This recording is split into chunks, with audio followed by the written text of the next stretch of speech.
ഇപ്പം ഇവിടെ 9 മണി സമയം രാത്രി.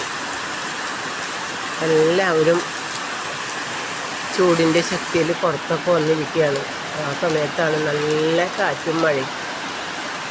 എത്ര വലിയ വേനലായാലും ശക്തിയായൊരു മഴ വന്നു കഴിഞ്ഞാൽ നമ്മുടെ മനസ്സും ശരീരവും വീടും ഒക്കെ തണവാകും അല്ലേ.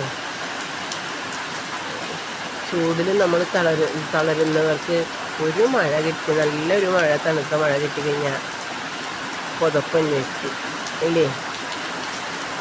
അതുപോലത്തെ ഒരു മഴയാണ് ഞങ്ങൾക്ക് ഇവിടെ കിട്ടുന്നതെന്ന്. ഇടവ മാസമായപ്പോൾ മഴ തുടങ്ങി.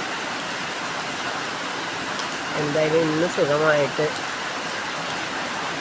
വിയർത്തൊഴുകാതെ ഉറങ്ങാം. ഹരേ കൃഷ്ണ.